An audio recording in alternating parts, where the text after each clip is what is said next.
तो अधिक ठंड होने के कारण नहीं आ पाए ना ये लोग, कोई दिक्कत नहीं। एक्सक्यूज आप लोग देते रहिए, लाइफ को कोई दिक्कत नहीं है, वो अच्छी चीज़ है। अब बेटा कुछ आंसर राइटिंग कल चेक हुई हैं, ऊपर 2 या 3 होंगी, वो उठा के ले आना, ठीक है। जो पूरा रेड रेड है वही वाला ज़्यादातर, ठीक है। कितने लोगों को मिल गई थी आंसर राइटिंग जो पहले चेक हुई थी आपको, ठीक है, और आपको भी एक और, ठीक है। आज लड़कों का नंबर था।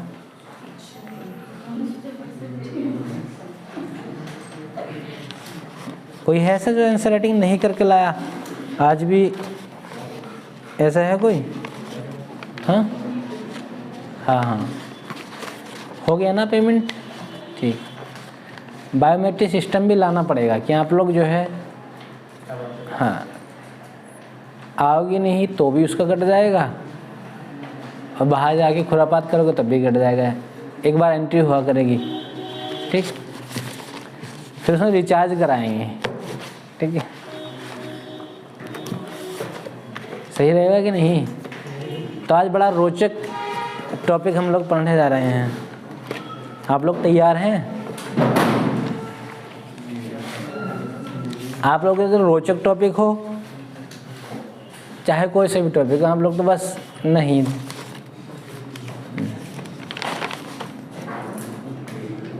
ये आ जाइए मुदित यादव,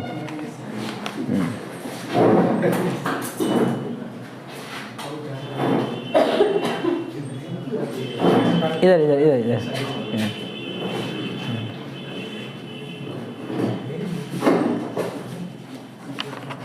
कैसे इसका है?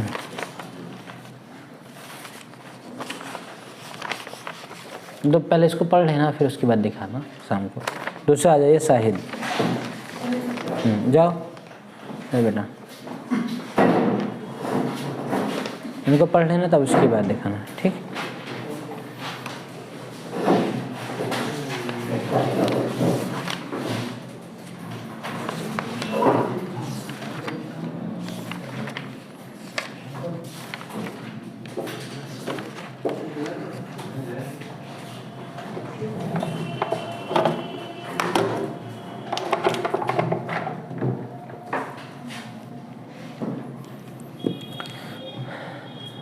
आप में से न जाने कितने लोग एक्सक्यूज़ देते ही हैं कि आज सर्दी हो रही है, आज नहीं जाएंगे, आज बारिश हो गई, आज नहीं जाएंगे।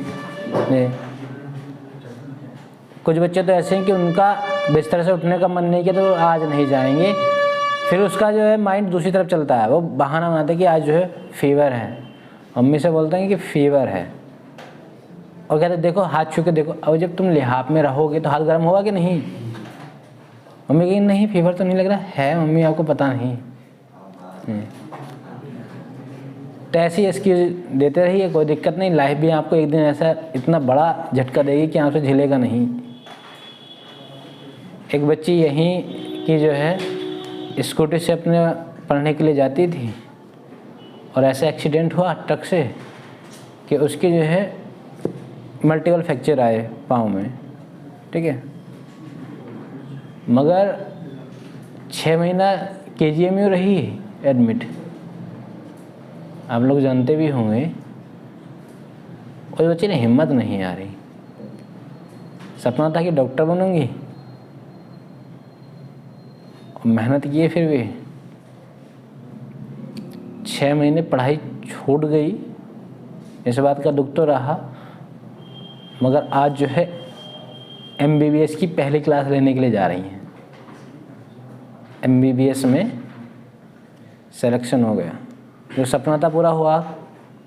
तो कभी लाइफ को नहीं एक्सक्यूज़ दिया कि जो है मेरे पाँव में चोट लगी है, मैं क्या करूँगी, हाय राम क्या होगा अब, इस तरह का। और आप लोगों की छोटी सी बाधा भी आप लोगों को रोक देती है अपने लक्ष्य के। काजल मिश्रा का नाम आप लोगों ने सुना होगा, यहाँ मतलब पड़ोस में एक मंदिर के पुजारी हैं, उनकी बेटी। आप लगा लेंगे कि मल्टीपल फ्रैक्चर पाँव में आया और पाँव से अभी भी ठीक से नहीं चला जाता, फिर भी मेहनत की है और MBBS में सिलेक्शन हो गया। तो लक्ष्य आप अगर बना लो, उसके ऊपर काम करने की पूरी सोच लो, तो कोई भारी नहीं है, ठीक है। वरना तो लाइफ चलती रहेगी और आपको चलाती रहेगी। ठीक, आज जो टॉपिक शुरू करने जा रहे हैं बड़ा ही मज़ेदार टॉपिक है। बस आप लोगों को समझने की बात है कि बस एंजॉय लेना है, ये नहीं कि बस फालतू के समझ में नहीं आ रहा है। मैं बार बार कहता हूँ कि रिवीजन कितने लोगों ने किया होगा। कोई है ऐसा जो जब से स्टार्ट किया है कंटिन्यू रिवीजन करता है डेली, चाहे कुछ भी हो जाए, आंधी तूफान आ जाए। चलो इकोनॉमिक्स की बात कर लो, जब से इकोनॉमिक्स हुआ तब से, जब से सेशन शुरू हुआ तब के तो बात छोड़ो, डेली करते हो बेटा। ऑप्शन रखोगे ना आप लोगों का ऑप्शन सेलेक्ट हो गया कि नहीं आप लोगों का? हाँ, हो गया। क्या रखोगे बेटा? केमिस्ट्री, बहुत गजब। शिवानी पॉलिटी, अच्छा हाँ ठीक है, उसमें परफॉर्मेंस आपकी ठीक है। आप हैं? आवाज़ नहीं आई क्या? जूलॉजी, अच्छा ठीक है। आप? ज्योग्राफी, अच्छा ठीक है।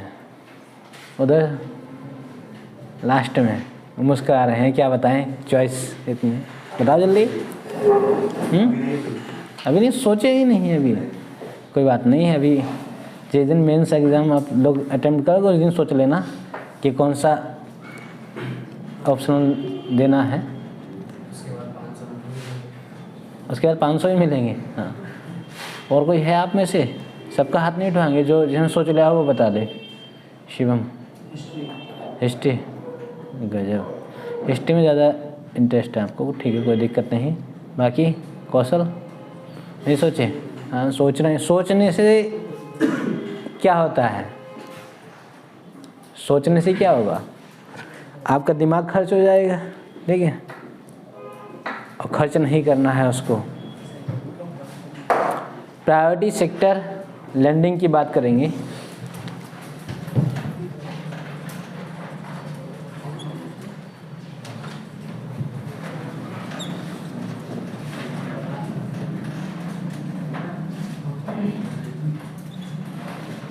Priority sector lending, PSL।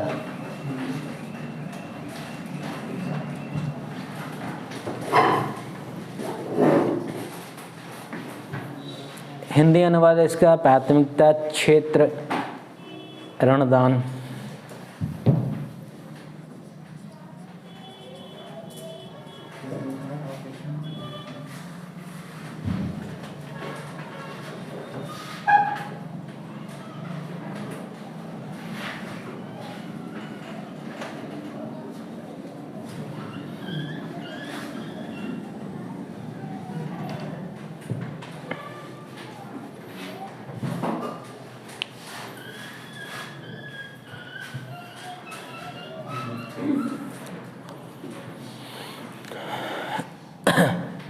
प्राथमिकता क्षेत्र ऋणदान दशक 1960 के दशक में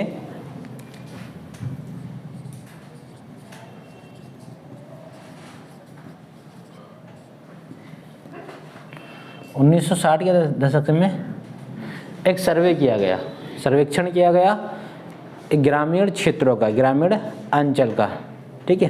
तो 1960 के दशक में ग्रामीण अंचलों का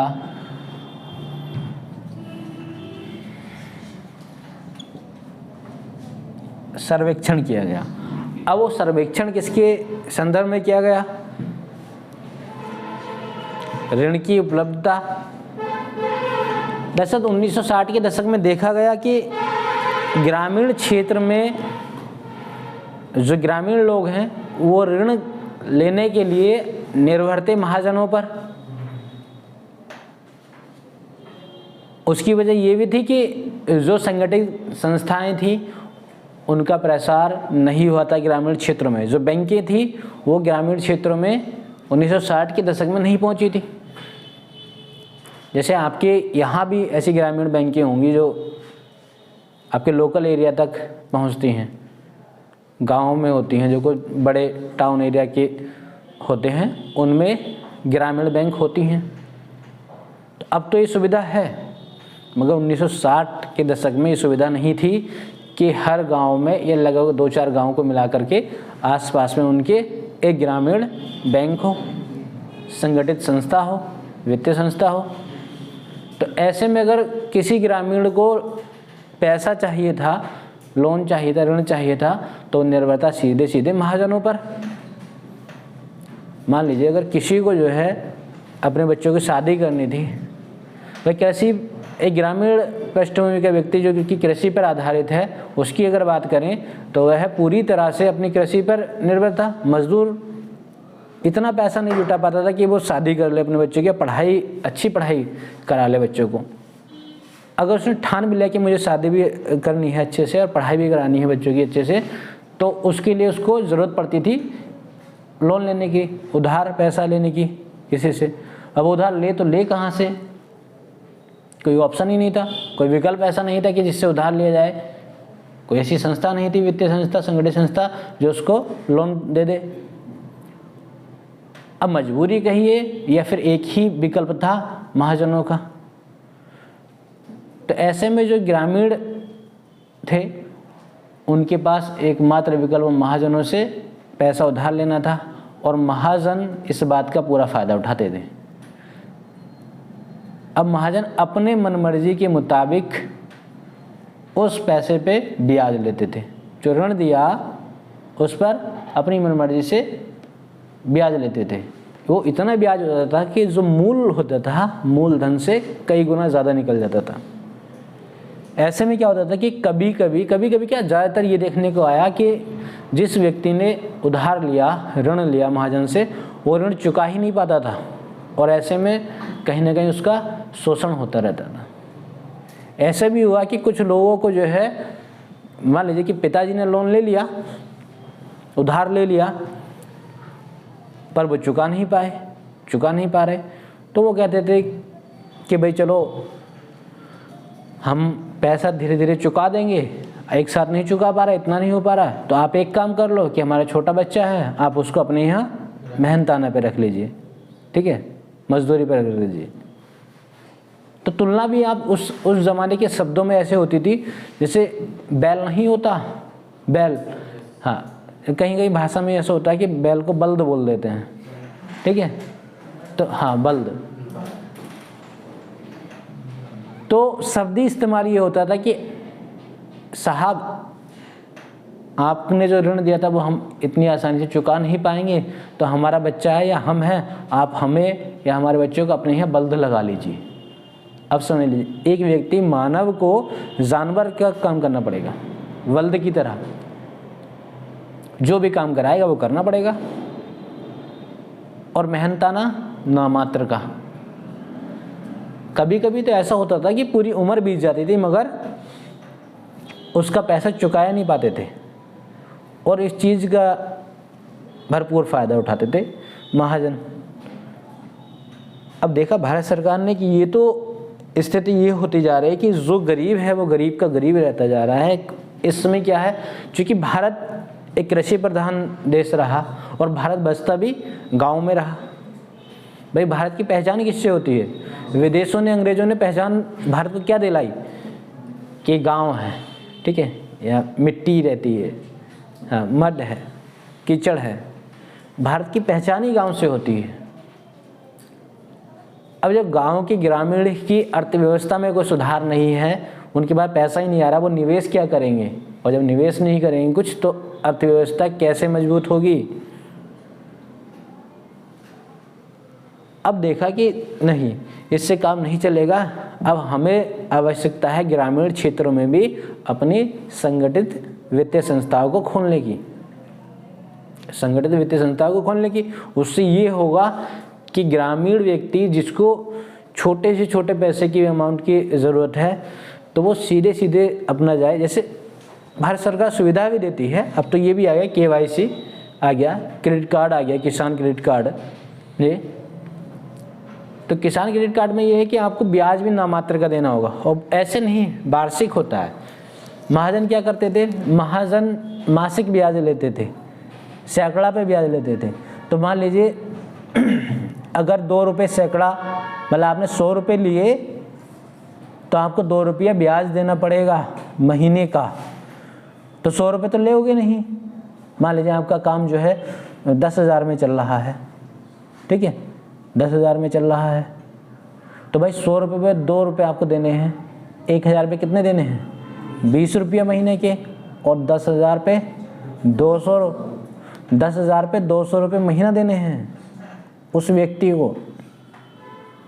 और एक महीने में तो नहीं चुका पाओगे, कम से कम सालों लग जाता है।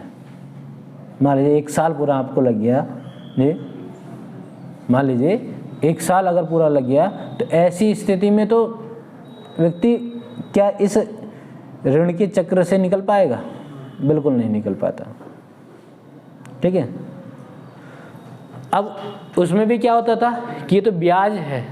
अब एक अवधि के बाद में जब देखता था महाजन कि नहीं ये ब्याज नहीं चुका पा रहा है, साल 6 महीना होने को चल दिया, तो वो ब्याज का छाज लगाते थे, ठीक है, हाँ छाज बोला जाता है, हाँ नहीं, जो ब्याज दे रहे हैं उस पे भी ब्याज,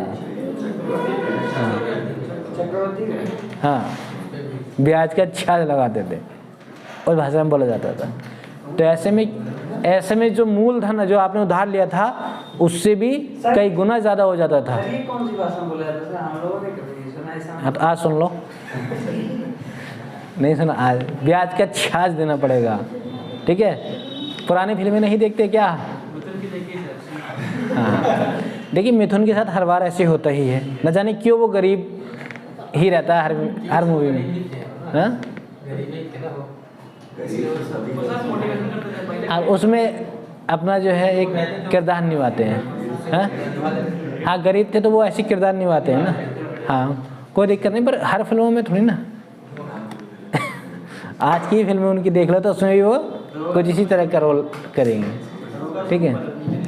हाँ तो खैर उसकी बात छोड़िए। अब ऐसे में क्या है, मूलधन आपका जो था उससे भी कई गुना ब्याज का छाज हो जाता था, तो बड़ी दिक्कत होती थी। फिर वही मजबूरी के साथ छोड़ दीजिए, छोड़ते नहीं थे कोई, फ्री में एक मजदूर मिल रहा है, बल्द मिल रहा है, तो इसी से काम कराइए, क्या दिक्कत है। यहाँ तक की स्थिति आ जाती थी कि एक तरफ बैल होता था और एक तरफ वो व्यक्ति होता था और हल चलाते थे खेतों में, ये स्थिति आती थी।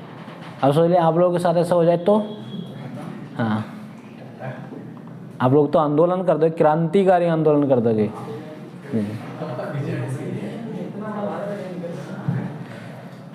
तो ये समझ लो कि आपके पूर्वजों ने क्या क्या झेला, उस चीज़ को ध्यान में रखते हुए बेटा आपको बार बार रिवीजन करना है, आगे बढ़ना है, समझे, और यूपीएससी क्लियर कर लेना है। वो चीज़ को ध्यान में रखोगे तब।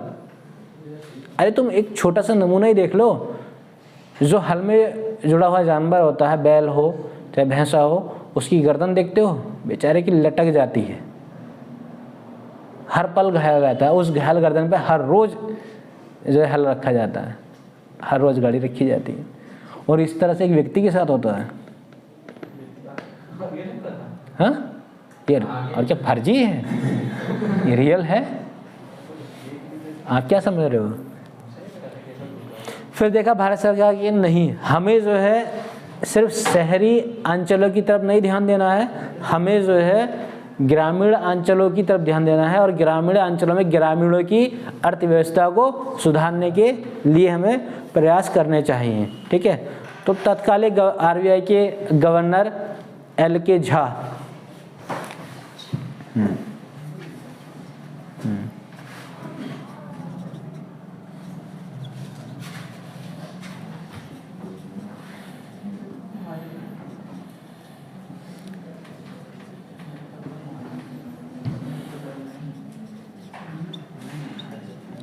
LK झा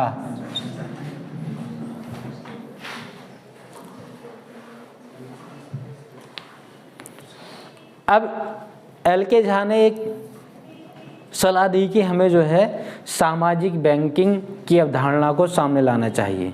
किसकी?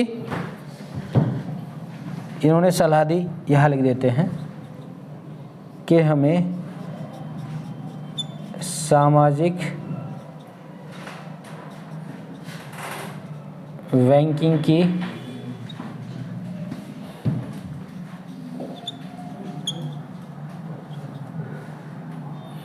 अवधारणा को सामने लाना चाहिए।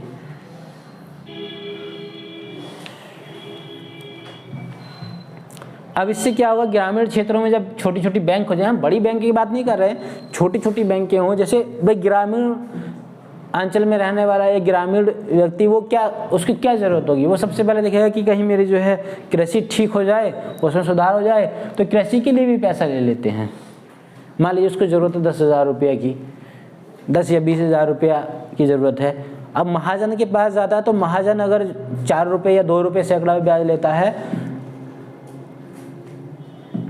तो पूरे साल का जो है 2 रुपये अगर सैकड़ा के हिसाब से लेगा तो सैकड़ा में अगर हम माने तो पूरे साल का जो है 24% ब्याज हो जाता है। ठीक है।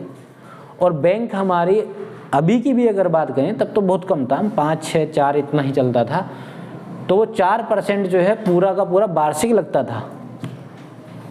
तो एक तरफ तो 24% हो गया, एक तरफ 4%, तो कुछ अंतर है कि नहीं? बहुत अंतर है। उसमें भी एक विकल्प था कि आप अगर बैंकों से लोन ले रहे हो तो आप उसको किस्तों में, इंस्टॉलमेंट में पे कर सकते हो, और यहाँ तो विकल्प ये है कि आप जो है सबसे पहले तो ये डिसाइड कर लो कि आपको ब्याज चुकाना है या मूल चुकाना है। ये होता था कि मतलब आपको ब्याज चुकाना है या मूल चुकाना है। तो इस ज़माने में क्या था, सूदखोरी अपने चरम पर थी, महाजन खूब अपना सूद लूटते थे। अब LK झा ने कहा कि हमें सामाजिक बैंक की अवधारणा को सामने लाना चाहिए। इससे ये बेनिफिट होगा कि जो ग्रामीण लोग हैं, अगर उनको 20,000 रुपये की ज़रूरत है, 50,000 की ज़रूरत है, छोटी राशि की ज़रूरत है, तो ऐसे में वो सीधे सीधे बैंक के पास जा कर के और कम ब्याज की दर पर पैसा ले सकते हैं। ऐसे में क्या होगा, उनको ये तसल्ली रहेगी कि कम से कम ये पैसा हमें साल भर में चुकाना है, बीच बीच में टेंशन नहीं होगी कि महीने पे चुकाना है, साल भर में चुका दीजिए, कोई दिक्कत नहीं। जैसे किसान क्रेडिट कार्ड है, उसमें क्या है, आप अगर पैसा निकालेगा कोई किसान तो उस किसान को महीने का नहीं चुकाना होता है, नहीं, 1 साल का चुकाना होता है। 1 साल का चुकाना होता है और साल भर का ही ब्याज लगता है, और बहुत कम ब्याज लगता है, नामात्र। उसमें भी क्या है, सरकार ने ये कह रखा है कि अगर आप समय से चुका दोगे, मान लीजिए किसी ने जो है अगर आज की तारीख में लोन लिया और वो अगले साल आज की तारीख से पहले ही, चाहे वो 1 दिन पहले हो, लोन अगर भुगतान कर देता है तो सरकार उसको रिवार्ड देती है, समझे, रिवार्ड देती है, छूट दे देती है उसमें कि आपकी इतना ब्याज हो रहा था, आपको इतना पेमेंट एक्स्ट्रा करना पड़ा, इसमें 5,000 की छूट। तो फ़ायदा है कि नहीं? बहुत फ़ायदा है। इसका कारण ये है कि सरकार चाहती है कि ग्रामीण जो व्यक्ति हैं उसके पास पैसा पहुँचे, और जब उसके बाद पैसा पहुँचेगा तो जो कृषि में पैसा लगा रहा था, जब उसके बाद पैसा था ही नहीं तो बहुत कम उत्पादन कर रहा था। भाई कृषि के लिए भी तो क्या चाहिए, कृषि आप करोगे तो उसमें भी खाद पानी डालोगे कि नहीं, अच्छी उच्च क्वालिटी का बीज डालोगे, नहीं, अच्छी अगर क्वालिटी का बीज नहीं होगा तो अच्छी फसल में दिक्कत आएगी। तो ऐसे में क्या है, एक किसान को बड़ी मुसीबतों का सामना करना पड़ता है। उसको छोटे अमाउंट की ज़रूरत है, छोटा अमाउंट लिया, उसने टारगेट बना लिया कि अब मुझे, मान लीजिए किसान के पास 10 बीघा ज़मीन है, वो देखता है कि मैं कितनी भी मेहनत कर लूँ इस 10 बीघा में बिना खाद पानी के और बिना इसकी जुताई के इतना उत्पादन नहीं कर पाता कि जिससे उसकी अन्य ज़रूरतें भी पूरी हो जाए। इससे सिर्फ इतना होता है कि हमारा खाना पानी निकल जाता है, सिर्फ राशन का एक इंतज़ाम हो जाता है, बाकी कुछ नहीं। तो मैंने सोचा कि मुझे साल भर में एक फसल काटनी है, भले ही गन्ने की मैं एक फसल काटूँ, मगर इससे इतना पैसा मिल जाए मुझे कि मैं अपनी ज़रूरतें पूरी कर लूँ। अपनी ज़रूरतें का मतलब वो अपने बच्चों को थोड़ा और बेहतर स्कूल में स्कूली शिक्षा दिला दे, या हो सकता है कि वो बच्चों की शादी कर ले। तो ऐसे में क्या होगा, व्यक्ति मान लीजिए उसने 20,000 रुपये लोन लिया कृषि के लिए, 20,000 रुपये कृषि के लिए लोन लिया, उस 20,000 को कृषि में लगा दिया उसने, खाद भी डाला, पानी डाला उसमें, समय समय पर उसकी नलाई होती रही, खुदाई जुताई ये सारे चीज़ें प्रक्रिया रही ये।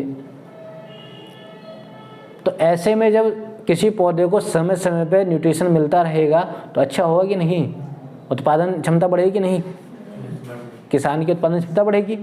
तो ऐसे में जब किसान की उत्पादन क्षमता बढ़ेगी तो कहीं ना कहीं उसको पैसा भी मिलेगा। तो मान लीजिए 20,000 रुपये वो लगा करके अगर एक किसान 70,000 80,000 कमा लेता है, मान लीजिए साल भर में वो इतना ही कमा रहा है, तो वो 20,000 का अगर उस पर ब्याज भी पड़ा किसान क्रेडिट कार्ड के थ्रू, मान लीजिए 20,000 का 21,000 सालाना में हो गया, 22,000 सालाना में हो गया, इससे ज़्यादा नहीं होता है, बहुत कम होता है। तो मान लीजिए 25,000 मान लो आप लोग, अगर 80,000 में से मान लीजिए 25,000 उसने बैंक को भी चुका दिया, तो बाकी 55 तो बचा ना उसके पास। क्या फिर उसे अगली बार ज़रूरत पड़ेगी लोन लेने की? मान लीजिए वो 55,000 उसने अपने पास रखा और कहीं और किसी क्षेत्र में निवेश किया। मान लीजिए अब तक वो बैलों से भैंसों से काम चलाता था, अब उसने देखा 55,000 में कोई पुराना ट्रैक्टर ही खरीद लो, छोटा ट्रैक्टर खरीद लो। क्या है कि जो अभी भी नहीं हो पाएगा 55,000 में, इससे महंगे मिलते हैं, मगर उस ज़माने में काफ़ी ठीक ठाक मामला था। मैंने सोचा कि इस बार तो नहीं, अगली बार जोड़ लेते हैं। तो 20,000 का फिर से वो लोन रिन्यूअल करा दिया, तो फिर से वो डबल फसल। और जब एक बार गन्ने की फसल होती है, जब डबल अगर उसको करना होता है तो उसमें इतनी मेहनत नहीं करनी पड़ती है, बार बार खुदाई की ज़रूरत नहीं पड़ती है, नलाई की ज़रूरत नहीं पड़ती है, उसमें सिर्फ खाद पानी देते रहिए समय समय पर। तो ऐसे में क्या है, खर्च भी कम हो गया और उत्पादन क्षमता दुगनी हो जाती है, समझे। एक तो जिसको कृषि की भाषा में अगर आप पहली बार गन्ने का पौधा लगाएंगे तो उसको नौलक बोलते हैं, ठीक है, हाँ, नई फसल। दूसरी बार हो जाएगी पेड़ी हो जाती है वो, ठीक है, हाँ। तो पेड़ी में ये होता है कि उसमें इतनी मेहनत नहीं करनी पड़ती किसान को जितनी कि नौलक में करनी पड़ती है। पेड़ी में सिर्फ खाद पानी समय देना होता है और किसान उसके लिए हमेशा तत्पर रहता है, और उत्पादन क्षमता भी दुगनी हो जाती है। तो एक साल में उसने 55,000 बचाए थे, 50,000 बचाए थे, मान लो उसके खर्च के भी निकल गए, 50-55,000 बचाए थे, अगली बार फिर इतने हो जाए तो लाख भर में वो ट्रैक्टर ले आएगा कि नहीं? एक ट्रैक्टर ले आएगा, छोटा सा अपना हैरो वगैरह ले आएगा, उपकरण ले आएगा कृषि के, तब उसको कितना फ़ायदा होगा। पहले हल से समय भी लगता था और खुदाई भी इतनी बेहतर तरीके से नहीं, अब क्या हल ट्रैक्टर से 3-4 बार अपना जुताई कर दे रहा है, भूमि को और उर्वर बना दे रहा है। तो ऐसे में क्या होगा, उत्पादन क्षमता बढ़ेगी। अब वो क्या करेगा व्यक्ति, कभी ट्रैक्टर खरीदा, फिर उसके बाद पैसा आएगा तो वो निवेश करेगा कि नहीं? निवेश करेगा ज़रूर। मिट्टी से पैसा उगाया उस किसान ने और फिर उसने निवेश किया, वही उसने देखा कि सिर्फ कृषि में नहीं, वो अपना बिजनेस भी स्टार्ट करेगा। हो सकता है कि अपने बच्चों को बेहतर स्कूली शिक्षा ले, स्कूली नहीं आगे चल के भी बेहतर कॉलेज में भेजे। और ऐसे में क्या होगा, जब उसका बच्चे ही पढ़ के आगे मेहनत करेगा, कुछ अच्छा कर लेगा अपनी लाइफ में, तो उसके बाद ही पैसा होगा, समझे। और कहीं ना कहीं हो सकता है कि ये जो ग्रामीण क्षेत्र के व्यक्ति हैं अपनी अर्थव्यवस्था में ऐसा सहयोग कर लें कि जो संकट की स्थिति में भी उभरने के लिए, ऐसा नहीं कि किसी पे बोझ बने रहें, आसानी से उस समय को फेस कर लें। इसलिए जब आप देखते हो आज के समय में ग्रामीण व्यक्ति भी इतना कमज़ोर नहीं है। आप देखोगे कि पहले क्या होता था कि जो शहर में व्यक्ति रह रहे, बाप, शहर में भले से वो 10 बाई 10 के कमरे में रह रहा हो, मगर गांव में अगर वो आता था तो कह रहे अरे भाई तो शहरी बाबू हैं, शहरी बाबू हैं। हाँ, गांव के तो गंवार बोले जाते हैं, अभी भी कुछ लोग इस्तेमाल करते हैं इस शब्द को, मगर वो इस शब्द के गहरे तक नहीं जाते हैं। अगर वो गंवार नहीं होता तो आज जो कुछ लोग अपने आप को शहरी बाबू बोलते हैं, तो वो दरअसल शहरी बाबू दिखते ही नहीं। जब एक किसान अपनी मिट्टी से अब फसलों को नहीं उगाएगा तो खाने को मिलेगा? ब्रेड खाओगे, ब्रेड भी कहाँ से खा लोगे? नहीं, कहाँ से खा लोगे? फिर सारे के सारे खुद जानवर हो जाओगे। जानवर भी कौन से? जंगली वाले, जो कि मांसाहारी जानवर होते हैं। फसलें नहीं मिलेंगी तो मांस खाओगे कि नहीं? तो बहुत बड़ी अहम भूमिका है किसानों की, इसको बिल्कुल भी नज़रअंदाज नहीं किया जा सकता। तो भारत सरकार ने सोचा कि क्यों ना हम इनको मुख्य धारा में लाएं। इसके लिए हमें क्या है, सामाजिक बैंकों को हर एक ग्रामीण क्षेत्र में लाना होगा जहाँ तक संभव हो। मान लीजिए कि एक बड़ी ग्राम पंचायत है, वहाँ पे एक ग्रामीण बैंक बना दीजिए। तब लोग क्या है, उसमें अपना खाता खुलवाएंगे। ऐसे में क्या होता है, व्यक्ति देखेगा कि भाई अब मेरे पास आमदनी हो रही है तो बैंक में जमा भी करेगा, जमा भी कर लेगा, FD RD भी कराएगा कि नहीं, कि मेरे फ्यूचर में काम आएगा ये पैसा। तो उससे भारत सरकार को मुनाफा होगा कि नहीं, अर्थव्यवस्था मजबूत होगी। तो उन्होंने देखा कि बहुत बड़ी संख्या जो कि हमारे ग्रामीण क्षेत्र में रहती है, ग्रामीण अंचल में रहती है, इसको मुख्य धारा में हमें लाना चाहिए। और ये हुआ भी। आप आज देखोगे कि ऐसे लोग हैं ग्रामीण पृष्ठभूमि में कि उनका सामना शहरी लोग नहीं कर पाते हैं, ऐसे लोग हैं। और अपनी मेहनत से ऐसे आगे बढ़े हैं कुछ लोग, वो किसान रहे हो, उनके पूर्वज किसान रहे हो, मगर उनकी आने वाली पीढ़ी ऐसे दमदार तरीके से आगे निकलती है कि जो शहर के जो शहरी बाबू हैं वो उनके नीचे बाबू ही बनते हैं, समझे? ऑफिसर नहीं बनते हैं, वो बाबू के बाबू ही रह जाते हैं। इसका मतलब मैं ये नहीं कह रहा कि शहरी व्यक्ति या शहरी लोग जो हैं मेहनत नहीं करते हैं, मैं तो उस शब्द की बात बता रहा हूँ जो शब्द इस्तेमाल होते हैं, ठीक है? तो इससे बेनिफिट हुआ कि नहीं सामाजिक बैंकों की अवधारणा से, ठीक है? और सामाजिक बैंकों की अवधारणा जब सामने आई तो आप नतीजा देख रहे हो कि 1960 के दशक के बाद से किस गति से जो है भारत देश ने उन्नति की, विकास की ओर अग्रसर हुआ, ठीक है? तो थोड़ा सा इसके बारे में लिख लेंगे, क्योंकि फिर ऐसा होगा कि लंबा टॉपिक हो जाएगा तो इसको दिक्कत आएगी। लिख लेंगे 1960 के दशक में, 1960 के दशक में ग्रामीण अंचल में, अंचल मतलब क्षेत्र, ग्रामीण अंचल में ऋण की उपलब्धता का सर्वेक्षण किया गया। ऋण की उपलब्धता का सर्वेक्षण किया गया और पाया गया कि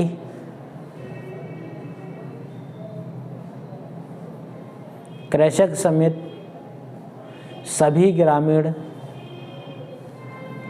समेत सभी ग्रामीण भारतीय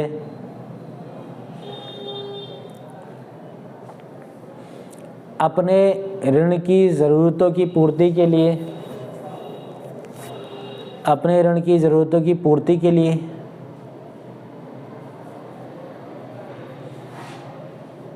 महाजनों पर ही निर्भर थे।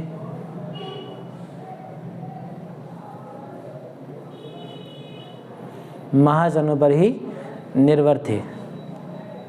अब इसका खुलासा करोगे कि नहीं?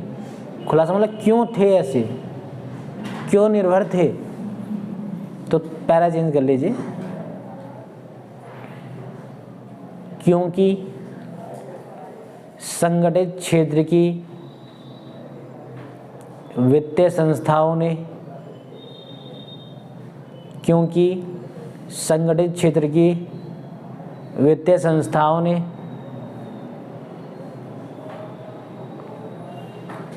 गांवों में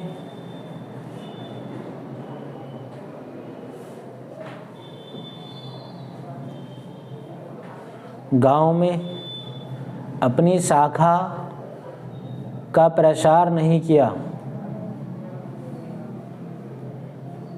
शाखा का प्रसार नहीं किया, ब्रांचेज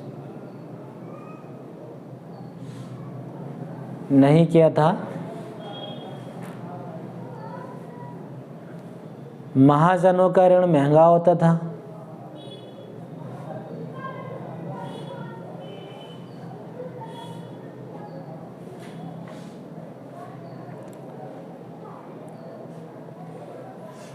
महाजनों का ऋण महंगा होता था, इसलिए बहुत कम ग्रामीण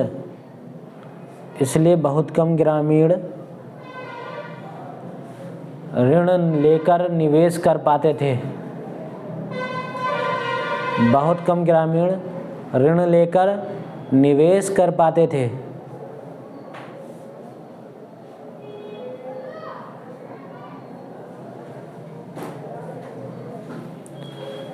निवेश की व्यापक कमी के कारण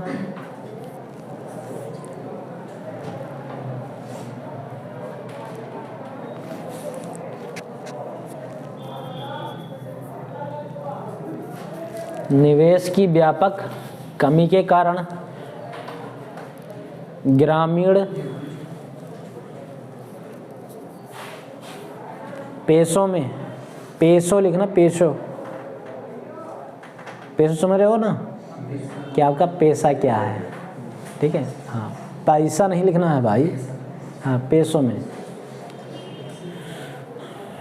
ग्रामीण पेशों में प्रगति की दर कम रह जाती थी।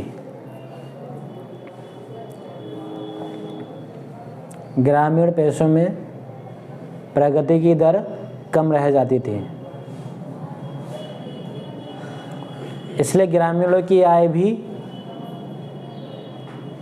कैसी बनी रह गई, कम। इसलिए ग्रामीणों की आय भी कम बनी रह गई। इसलिए ग्रामीणों की आय भी कम बनी रह गई। और वह किसान जो है, जब उसको निवेश करने के लिए पैसा ही नहीं होगा तो उत्पादन क्षमता भी कम रहेगी। आपने पढ़ा था ना बेटा, जब निवेश बढ़ेगा तो उत्पादन क्षमता बढ़ेगी या घटेगी? बढ़ेगी। मान लीजिए वो ग्रामीण व्यक्ति मिट्टी के बर्तन बना रहा है, अब उसके पास मिट्टी के बर्तन बनाने के लिए मात्र एक जो है चाक है, नए उपकरण नहीं है, भट्टियाँ नहीं है ऐसी कि तीव्र गति से अच्छे बर्तन बना ले, तो क्या है, समय भी ज़्यादा लगेगा, समय अवधि भी ज़्यादा लगेगी और उत्पादन क्षमता भी कम रहेगी। अब उसके पास क्या है, निवेश होगा तो अच्छे बर्तन बनाएगा, उत्पादन क्षमता उसकी बढ़ेगी। तो ये कृषि पर आधारित है, या ग्रामीण क्षेत्र पर छोटे मोटे जो अपना बिजनेस करते हैं, पैसे करते हैं, तो उन सब की अगर निवेश करोगे तो उत्पादन क्षमता में वृद्धि होगी कि नहीं? अब उनको जब निवेश ही करने को नहीं मिल रहा पैसा, तो उनकी आय भी क्या होगी, कम की कम रह जाएगी, क्योंकि उनकी उत्पादन क्षमता हाँ कम होगी। ठीक है, अब पैरा चेंज कर लेंगे। इस सर्वेक्षण से प्राप्त तथ्यों को ध्यान में रखते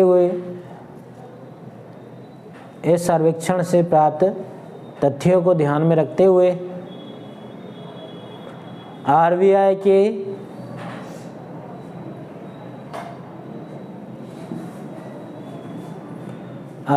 के तात्कालिक गवर्नर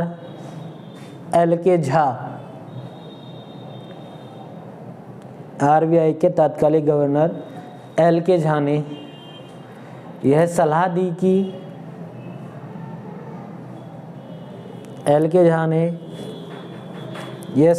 कि भारत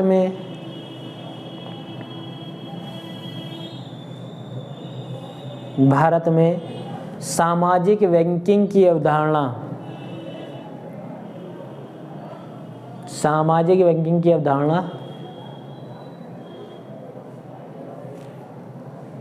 ब्रैकेट में लिखेंगे आप, साथ साथ खुलासा हो जाएगा कि सामाजिक बैंकिंग की अवधारणा से क्या तात्पर्य है इस बात का, तो ब्रैकेट में लिख लेंगे, एक बैंक का इस प्रकार से प्रबंध, एक बैंक का इस प्रकार से प्रबंधन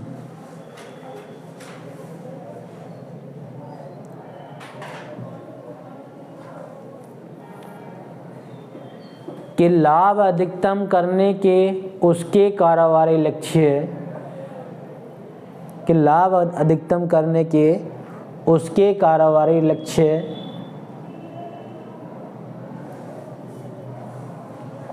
तथा व्यापक सामाजिक हित में, तथा व्यापक सामाजिक हित में समन्वय विकसित हो, व्यापक सामाजिक हित में समन्वय विकसित हो, सामाजिक बैंकिंग कहलाता है। सामाजिक बैंकिंग कहलाता है।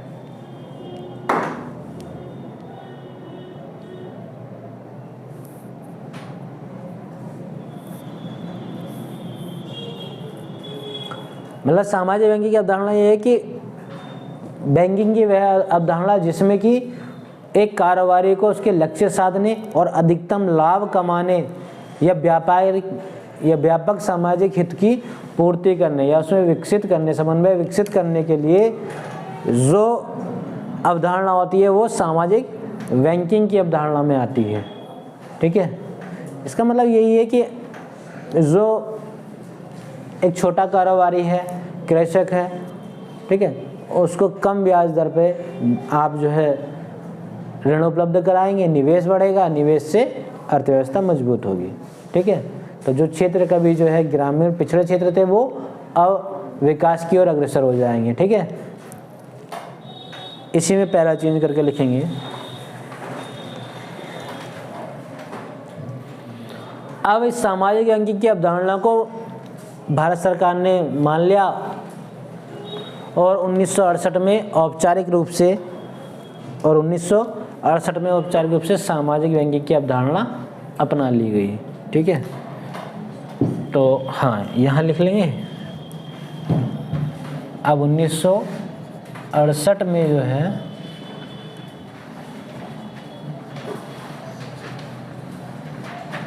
सामाजिक बैंकिंग की अवधारणा को अपना लिया गया, यह सामाजिक बैंकिंग की अवधारणा अपना ली गई।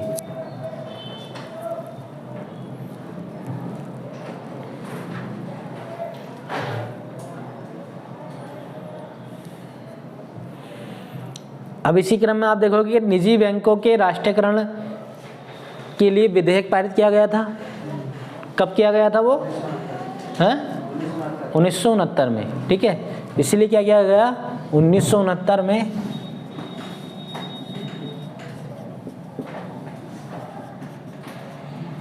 निजी बैंकों के राष्ट्रीयकरण के लिए विधेयक पारित किया गया। और बेटा वो निजी बैंक कौन से थे? वही जो महाजनों के बैंक। ठीक है, महाजनों ने अपने बैंक भी खोल रखे थे, महाजनों के बैंक। अब इनका क्या किया गया? राष्ट्रीयकरण के लिए विधेयक पारित किया गया।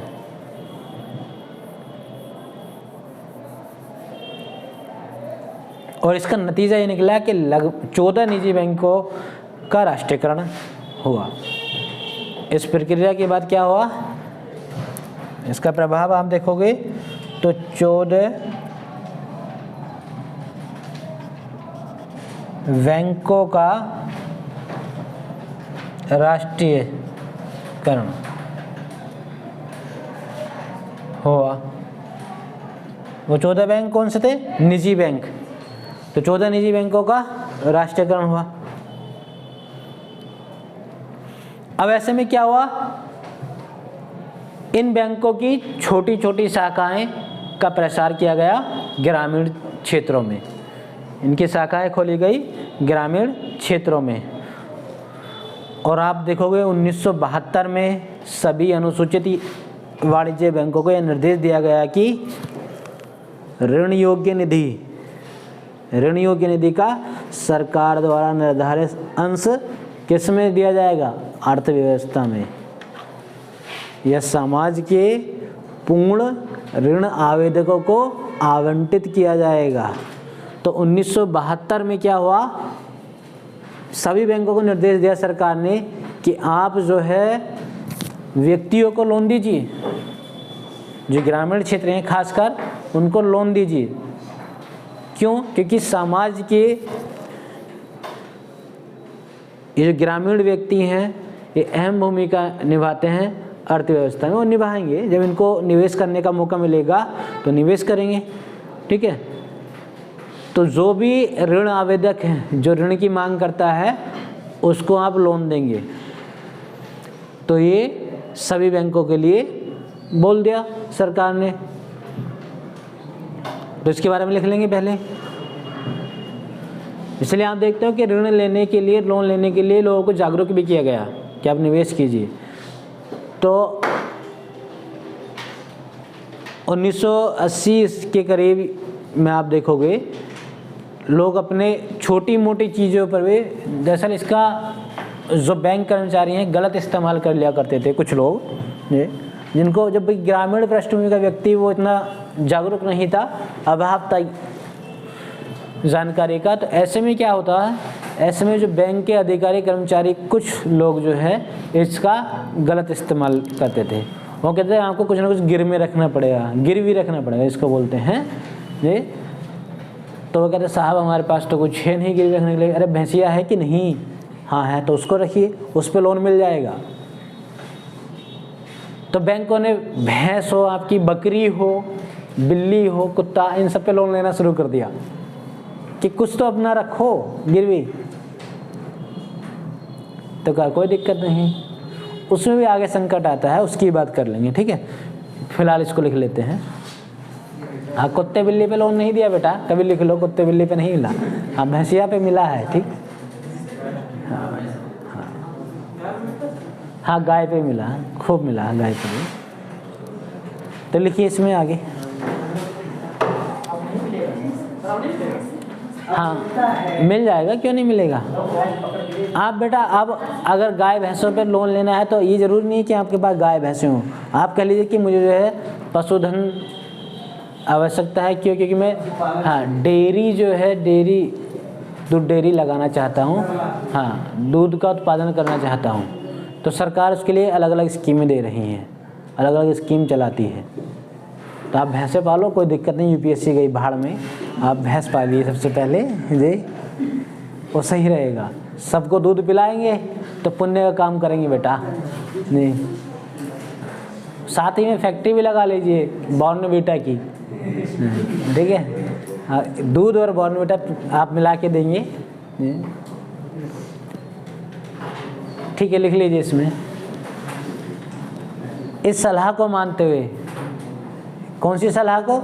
सामाजिक बैंकिंग की अवधारणा की सलाह को मानते हुए भारत सरकार ने 1968 में औपचारिक रूप से सामाजिक बैंकिंग की अवधारणा अपना ली। सामाजिक बैंकिंग की अवधारणा अपना ली। निजी बैंकों के राष्ट्रीयकरण करने के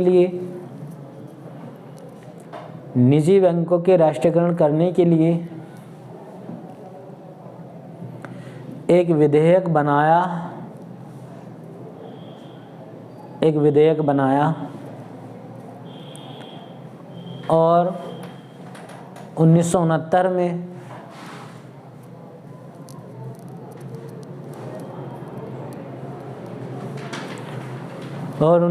में अधिनियमित कर दिया और 1969 में अधिनियमित कर दिया। इसी में पैरा चेंज करके लिखेंगे 14 निजी बैंकों के राष्ट्रीयकरण करने के बाद 14 निजी बैंकों के राष्ट्रीयकरण करने के बाद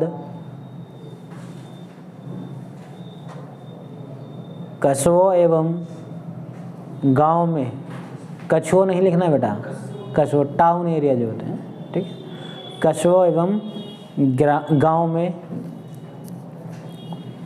शाखा प्रसार की एक व्यापक प्रक्रिया शुरू की गई। शाखा प्रसार की एक व्यापक प्रक्रिया शुरू की गई।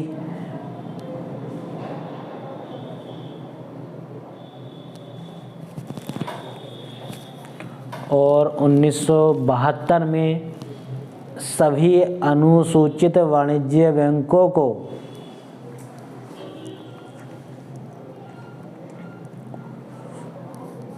और 1972 में सभी अनुसूचित वाणिज्य बैंकों को यह निर्देश दिया गया कि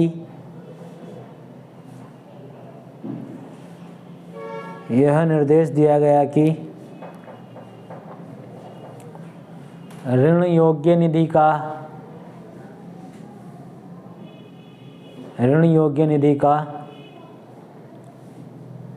सरकार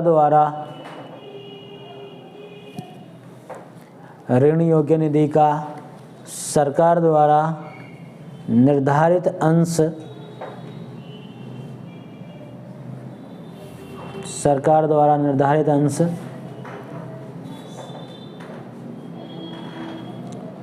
अर्थव्यवस्था एवं समाज के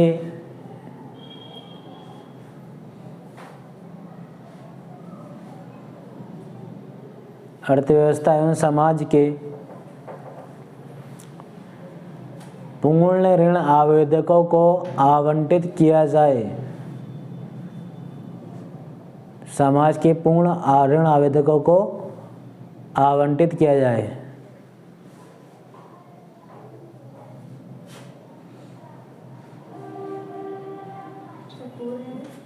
पूर्ण ऋण आवेदकों को आवंटित किया जाए। पूर्ण ऋण आवेदक मतलब यह है कि जो बैंकिंग के टर्म्स एंड कंडीशन को पूरा करता हो।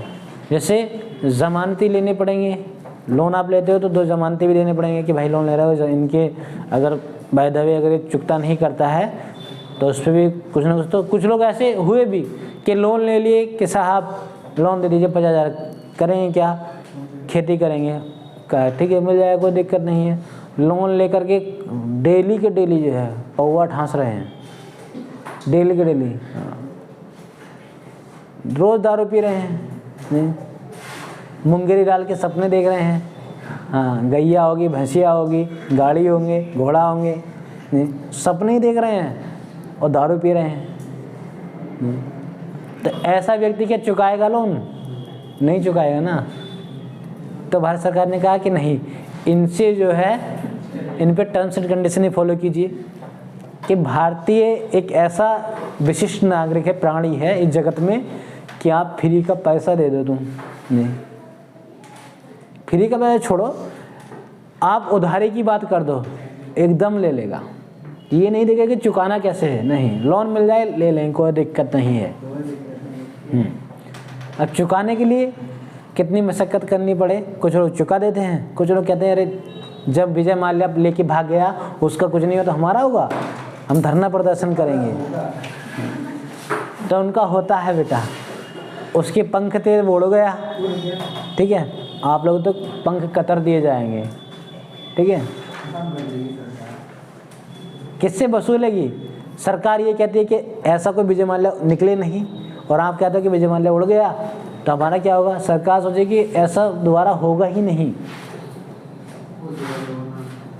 समझे। तो सरकार ने कहा कि नहीं, इन पे थोड़ी सी कम से कम टर्म्स एंड कंडीशन लागू की जाए, इनसे जो है ज़मानतें भी ले जाएं कि किसकी जिम्मेदारी पर जो है आप लोन उठा रहे हैं बैंक से, ठीक है। तो इसलिए जो पूर्ण ऋण आवेदक हैं उनको ऋण आवंटित किया जाए, जिन्हें सरकार ने, आगे लिख लो, जिन्हें सरकार ने प्राथमिकता क्षेत्र की मान्यता दे दी है, जिन्हें सरकार ने प्राथमिकता क्षेत्र की मान्यता दे दी गई है, जिन्हें सरकार ने प्राथमिकता क्षेत्र की मान्यता दे दी है। प्राथमिकता क्षेत्र में कौन कौन से आते हैं बेटा? व्यवसाय की अगर बात करें तो हाँ, एक शब्द में जैसे कृषि पर आधारित व्यवसाय, ठीक है। इसी निर्देश को प्राथमिकता क्षेत्र, इसी निर्देश को प्राथमिकता क्षेत्र ऋणदान कहते हैं। इसी निर्देश को प्राथमिकता क्षेत्र ऋणदान कहते हैं। तो स्पष्ट हो गया प्राथमिकता क्षेत्र ऋणदान क्या है। इस पूरी प्रक्रिया को समझ लिए। 1900 इतिहास भी इसमें आ गया और वर्तमान को भी जोड़ेंगे। कहने का मतलब ये निष्कर्ष आप क्या निकाले कि जो सरकार ने अपने अनुसूचित और वाणिज्य बैंकों को निर्देश दिया कि आप जो अर्थव्यवस्था एवं समाज के जो पूर्ण आवेदक हैं, ऋण आवेदक हैं, उनको ऋण देंगे, ऋण आवंटित करेंगे, जिन्हें सरकार प्राथमिकता क्षेत्र की मान्यता दे चुकी है, ठीक है। तो उसको क्या बोलेंगे? प्राथमिकता क्षेत्र ऋणदान। प्राथमिकता क्षेत्र ऋणदान मतलब कि कृषि के संदर्भ में ये लोन दिया जा रहा है, ऋण दिया जा रहा है, यही तो ये पूरा हो गया। अब देख लेंगे कि आखिर प्राथमिकता क्षेत्र की अगर बात करें तो उसमें जिक्र कर लेंगे क्या क्या आते हैं, कौन कौन सी चीज़ें आती हैं, उसकी बात कर लेंगे, ठीक है।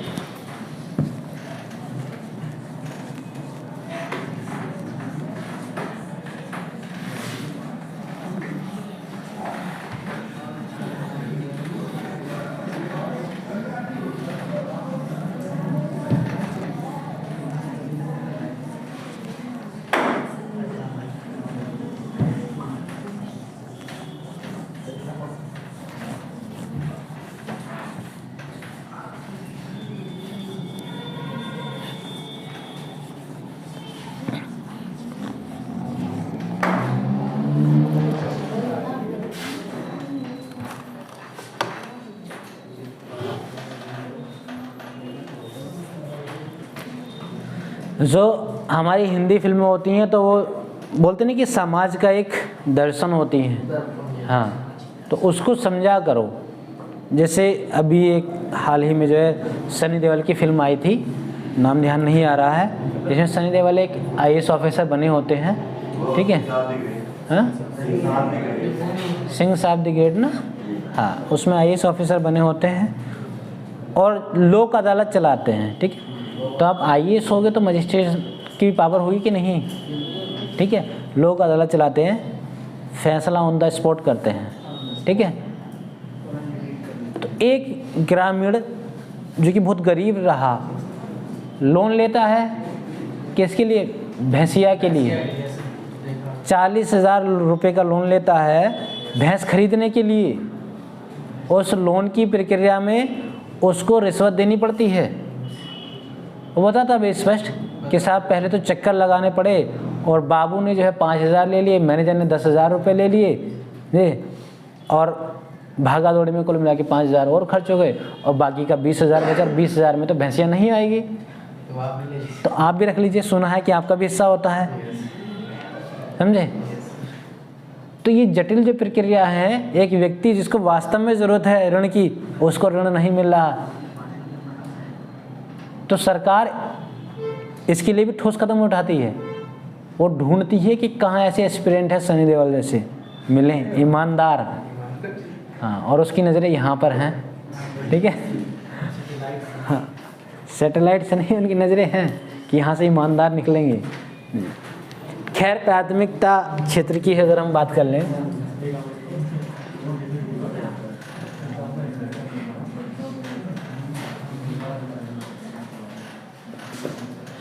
प्राथमिकता क्षेत्र की बात करें, अब सरकार ने कहा कि हम 40% जो है लोन कुछ क्षेत्रों में उपलब्ध कराएंगे, तो उनका जिक्र कर लेंगे, ठीक है। तो 40% ऋण निम्नलिखित क्षेत्रों को उपलब्ध कराती है सरकार, तो 40%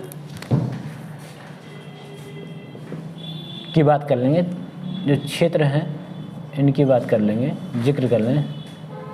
40% ऋण है बेटा, ठीक है। क्षेत्रों की बात कर लेंगे,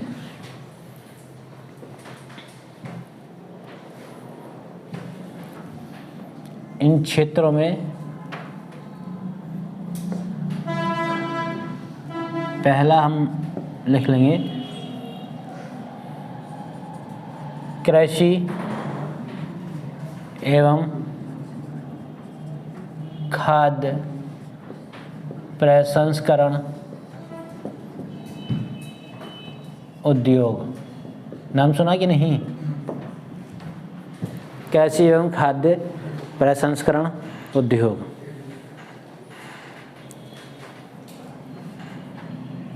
दूसरा क्षेत्र है वो, हाँ लिखते रहो, ग्रामीण एवं कुटीर उद्योग।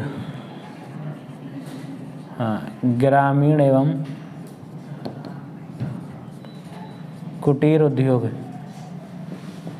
देखिए आप देखते हो कि गांव में छोटे छोटे जो हैं कुछ लोग उद्योग लगा देते हैं, जैसे वो गन्ने के कोल्हू हुए छोटे छोटे, ठीक है, होते कि नहीं।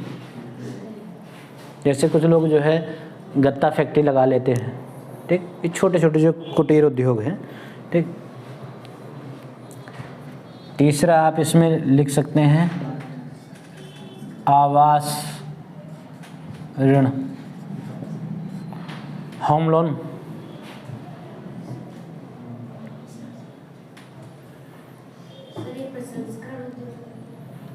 हाँ, जैसे फूड का मामला होता है, जैसे मान लीजिए आप ब्रेड बनाएंगे, बिस्किट बनाएंगे, तो उसके लिए उद्योग लगाना पड़ेगा कि नहीं। हाँ, तो कृषि से तो आया है, कृषि से ही आपको, जैसे पार्ले जी का आप देखते हो ना, हाँ पार्ले जी पे क्या है, गेहूं की 2 बालियाँ रहती हैं, ठीक। हाँ, गेहूं से बना होता ना, भरपूर उसमें अपना गेहूं की मात्रा, और वो बहुत डिमांड में रहा भी, गेहूं दूध का मिक्सचर। डॉक्टर भी उसको एडवाइज करता है कि बीमार है हो आप, तो आप पार्ले जी खाइए, ठीक है। और ऐसे आदत भी हो गई। हाँ, जो ग्रामीण क्षेत्र के लोग हैं उनकी चुनिंदा चीज़ों पे आदत हो गई, जैसे बिस्किट खाएंगे तो पार्ले जी का, ब्रश करेंगे तो वो कोलगेट से या दंत मंजन से करेंगे, ठीक है। ये आदत हो गई है कुछ लोगों की कि हाँ परमानेंट ये है। अब तो नज़रिया चेंज हो गया। अब तो खैर कुछ लोग कह रहे हैं कि पैसा प्रचार कर रहे हैं, क्या ऐड कर रहे हैं क्या, तो उस बात को छोड़ देते हैं, नहीं करते हैं, ठीक है। कि सर ने पैसा ले लिया क्या, ऐड करने लगे पार्ले जी वगैरह का, नहीं पैसा किसी ने नहीं दिया, नहीं। आगे आप चौथा इसमें बिंदु लिख सकते हैं कि जो समाज के कमज़ोर समुदाय हैं उनके लिए भी,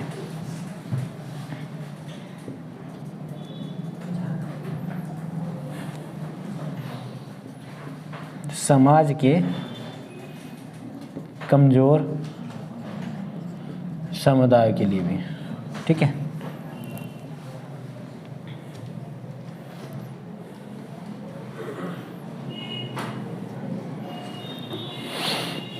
अब यह समाज के कमज़ोर समुदाय में अनुसूचित जाति,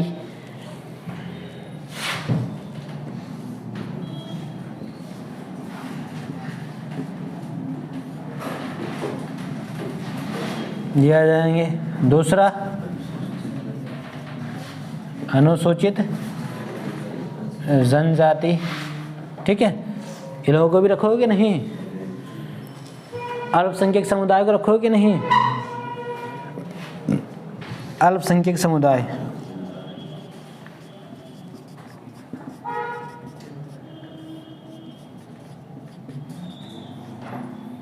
अच्छा पहले नहीं थे अल्पसंख्यक समुदाय, इनको शामिल किया गया 2007 में। ये सब गरीबी रेखा से नीचे शामिल किया गया। हाँ, समाज के कमजोर समुदाय तो हैं ही, गरीबी रेखा से नीचे ऊपर की बात नहीं कर रहे हैं हम, तो जो समाज के कमजोर समुदाय हैं उनकी बात कर रहे हैं। क्योंकि ऐसा है कि कुछ लोग अनुसूचित जाति में भी इतने सक्षम है कि वो गरीबी रेखा का जो मापदंड है उससे ऊपर ही रहते हैं। गरीबी रेखा के लिए एक कार्ड मिलता है, ठीक है। हाँ, गरीबी रेखा से जो नीचे लोग हैं उनके लिए भी एक कार्ड मिलता है, तो हम उसकी बात ही नहीं कर रहे अभी, ठीक है।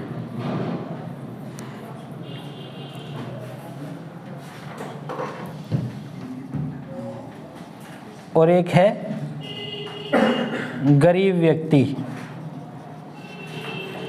इसमें कास्ट से मतलब नहीं है, गरीब व्यक्ति तो वास्तव में है गरीब। और कोई भी अगर आप जोड़ सको तो वो अन्य में लिख दीजिए, अन्य। कोई अगर भूल चूक हुई, छूट गया तो अन्य में लिख सकते हैं।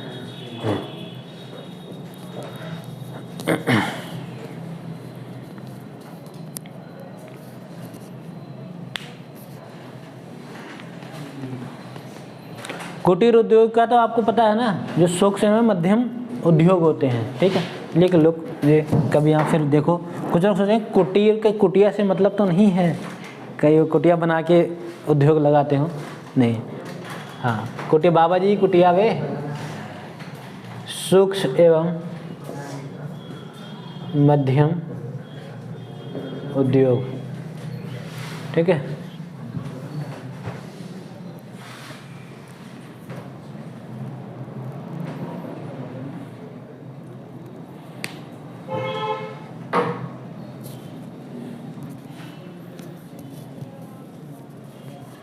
सर कोई मानक होगा जो निर्धारित करता है कि सूक्ष्म और मध्यम कौन होंगे, मतलब क्या बेटा? कुछ सर ऐसा मतलब मानक होगा जो निर्धारित करता होगा कि सूक्ष्म क्या है, मध्यम कौन है उद्योग? हम ये मानक क्या कि मान लीजिए कि जैसे आपने एक होती है चीनी मिल, गन्ना मिल, ठीक है। और एक होते हैं जो ग्रामीण क्षेत्र में आप देखें कोल्हू, गन्ने के कोल्हू बोलते हैं, छोटे मिनी करेसर जिनको बोलते हैं, ठीक है।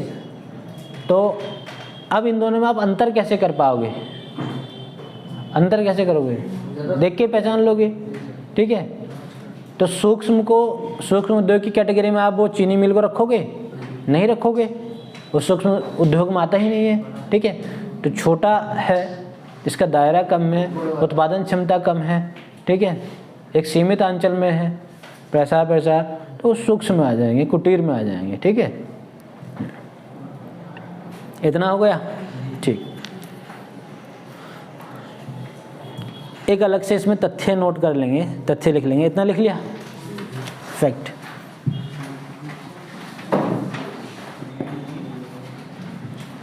तथ्य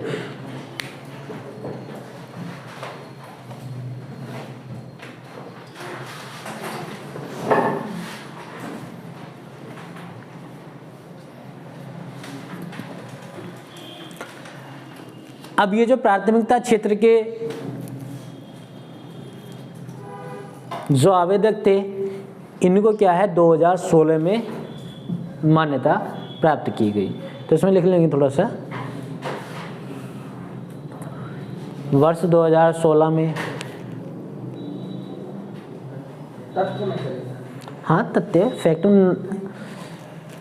वर्ष 2016 में प्राथमिकता क्षेत्र के रूप में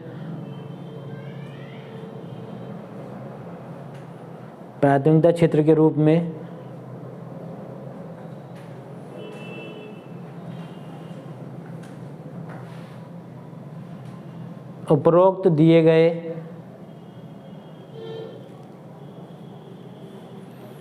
क्षेत्रों एवं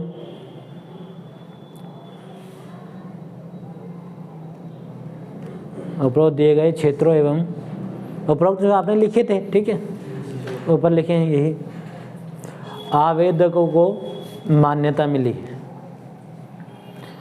आवेदकों को मान्यता मिली हुई है। तो ये कब हुआ था? 2016 में।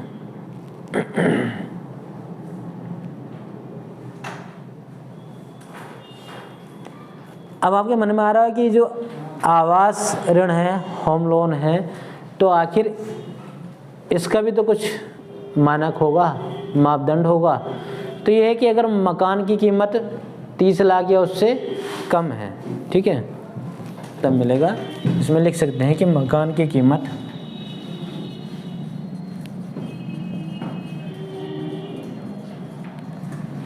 30 लाख या उससे कम है।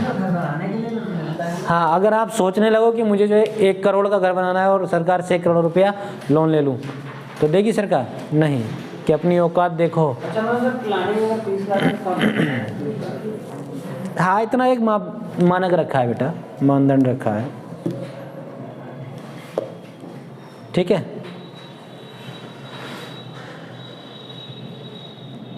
तो प्राथमिकता क्षेत्र ऋणदान को हमने समझा, उससे जुड़े प्राथमिक क्षेत्रों की बात कर ली। तो आज इतना ही रखते हैं, कल इसका खुलासा कर लेंगे, टिप्पणी कर लेंगे उस पर, ठीक है। क्वेश्चन लिखेंगे इसके लिए। बेटा हम तो चाहते हैं क्वेश्चन लिखे, पर आप नहीं चाहते कि आंसर राइटिंग करके लाएं। कल 3 मिले थे ना, हाँ, तीनों करके लाना, ठीक। आज भी 3 दे देते हैं, लिखिए, लिखते रहिए।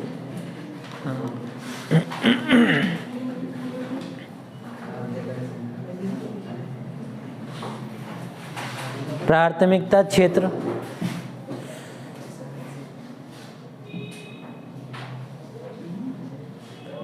ऋणदान क्या है? प्राथमिकता क्षेत्र ऋणदान क्या है?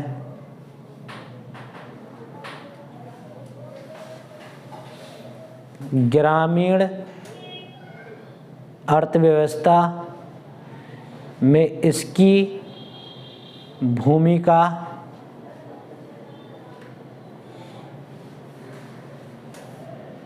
स्पष्ट करें।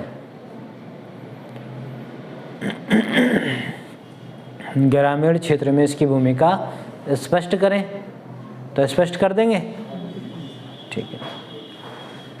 कुछ लोग जो है, जो यहाँ लिखा दिया जाता है, जो का त्यों ही उतार देते हैं। वो पता है क्यों करते हैं? क्योंकि वो घर पे आंसर राइटिंग नहीं करते हैं। जैसे यहाँ आए, देखा, अरे आंसर राइटिंग भी करनी थी, उनको याद यहाँ आता है, उनको याद ही यहाँ आता है। ऐसे बच्चे जो है बहुत चतुर बनना चाहते हैं अपने आप में, कि बहुत स्मार्ट है। उनसे पूछोगे कि आप घर पढ़ते हो? हाँ हाँ, यहाँ से जानने के बाद 24 घंटे तो पढ़ता ही हूँ। उससे पूछो, अरे बेवकूफ़ 24 घंटे ही होते हैं टोटल। कह रहे अच्छा, तो मान लीजिए 18 घंटे पढ़ता हूँ, तो मान लीजिए 18 घंटे पढ़ता हूँ। और ऐसी दमदारी से आंखों में आके डाल के झूठ बोलेंगे कि रहेगा कि हाँ ये पढ़ता ही होगा। हम पढ़ाई करते थे, हमारे साथ भी एक ऐसा बच्चा था, तो वो उससे मैम जब भी पूछते थे कि आप होमवर्क करते, घर पे पढ़ाई करते? हाँ हाँ पढ़ते हैं बिल्कुल। और वो वहीं बैठ के होमवर्क किया करता था, पहले से कुछ नहीं। वो घर पे जाके बैग अपना ओपन ही नहीं करता था। सर उस टाइम पे हम उससे भी आ गए थे। वो सर दूसरे दिन करता था, दूसरे दिन का हम उसी दिन कर लेते थे। नहीं, आपके साथ ऐसा हादसा नहीं हुआ होगा। तो मैम ने कहा कि इसको जो है चेक कीजिए कि कहीं अपना घर पे रिवीजन करता है कि नहीं करता। वो दरअसल क्या करता था, जिसके नोट्स रखे उसके नोट्स उठा लिए और फिर दिखा दिए। मैंने क्या चेक करा के आ गया मैम के पास, फेस तो दिखा दिया ना, अटेंडेंस हो गई, चेक करा के आ गया। और दूसरा व्यक्ति ढूंढा, मेरे नोट्स गायब, पिट दूसरा रहा है। तो बच्चों ने शिकायत की कि इसका कुछ ना कुछ उपाय निकालिए। तो इत्तेफाकिया 3 दिन की छुट्टी करनी पड़ी। 3 दिन की छुट्टी हुई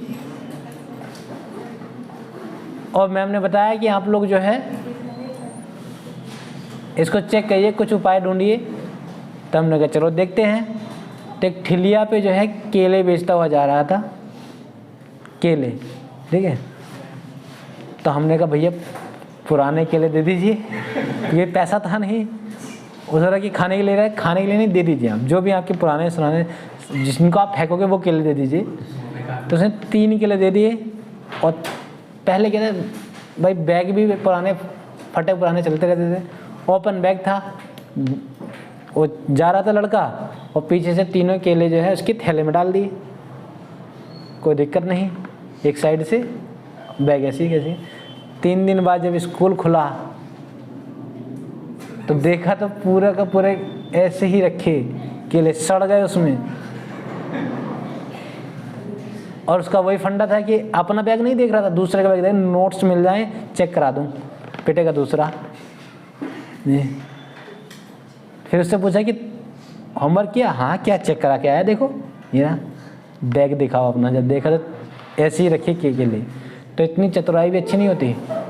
फिर सारा उससे वसूल लिया गया, समझे? तो ठीक है, आज यहीं पे समाप्त करते हैं, जाइए हम लोग।